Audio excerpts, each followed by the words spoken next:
I influenced Adam. In other words, I didn't realize completely how much he was using me as his example. And I realized that he was sort of copying me for his character. Time.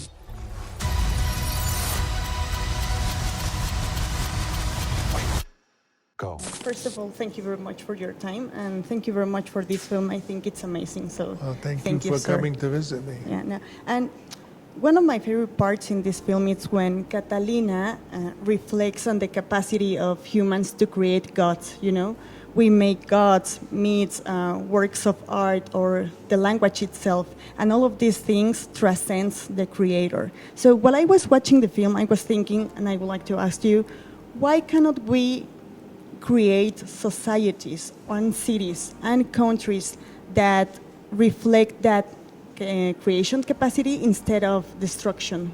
Why? Well, we can. Okay. But to understand why we don't is to understand a little bit of our history which led us to the era we're in. And the possibility that maybe it was patriarchy when men started to control everything, that we went in the wrong direction. In other words, it's natural to assume that now is the highest point of human civilization.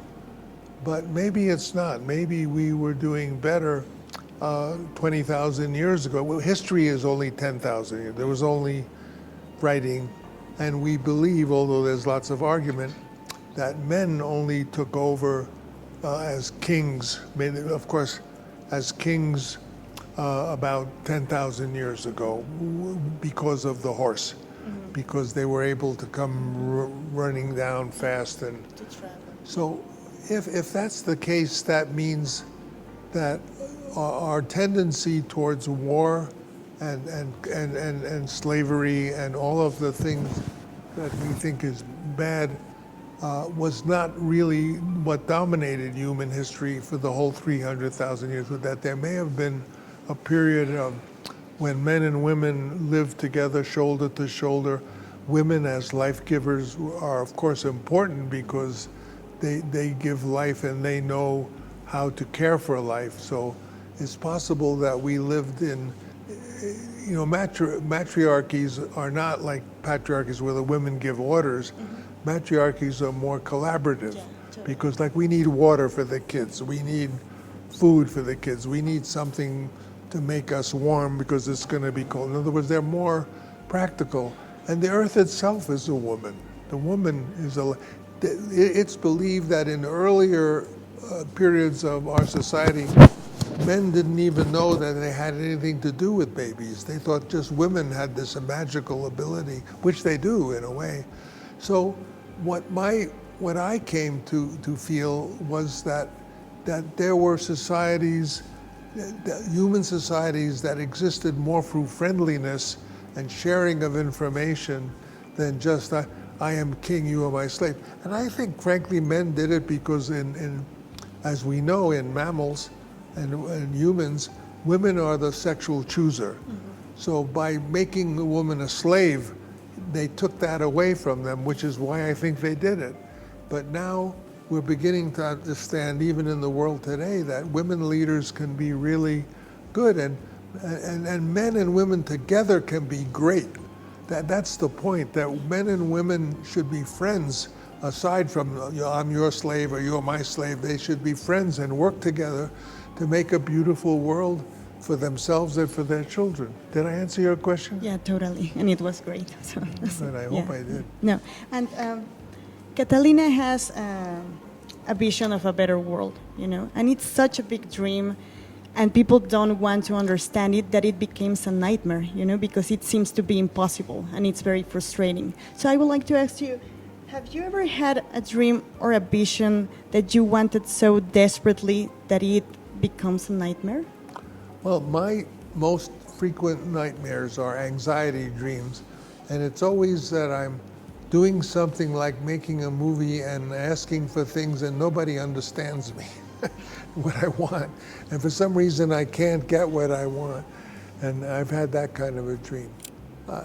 I do feel that, yes, I influenced Adam In other words, he would. I didn't realize completely how much he was using me as his example, because he would ask me a question. He said, "Well, how would you solve this?" And I'd say, "Well, I would do this," and I realized that he was sort of copying me for his character. But you know, it's just play. That's why they call it a play. We are most creative when, as I said, when we play together, and that's what we should do. I'm convinced that all the great inventions of life, the wheel, the steam engine, the removable type, gunpowder, all happened playing with our kids. You know, like we used to move things in the real world. If we had a big thing to move, we would lay it on some trees and roll it on the trees and keep. And then we made it little, and the little kids were pulling it on some twigs, but it would come off. So we said, let's attach the things, and we made a little cart with wheels. And then someone said, why don't we make a big one like that? And I'm sure that gunpowder was invented to make fireworks, to be beautiful. Everything we did, the steam engine was, again, a toy to play with. Our greatest inventions, we come when we're playing together. So we should play more and work less. Imagine today's society as a branch of civilization about to reach a dead end. Is this way we're living? It is more like a conclusion, because I think it's beautiful and devastating to watch these monumental statues to come to life and immediately collapse, you know? And I was thinking, what's the meaning of this image? Maybe this represents how our future is haunted by the past. Well, but we have ideals. We have beautiful ideals, justice, wisdom, all these things, but we don't live up to them. We make a statue and we say, okay, that's justice, but we don't have justice. So what I was trying to express, that even the statue of justice is crying because we don't honor her. We are not fair. We don't give justice to everyone equally. If you're rich, you get a different justice than if you're poor. So Thank you. yes, thank you, dear. Thank you very much, sir. And I love your socks.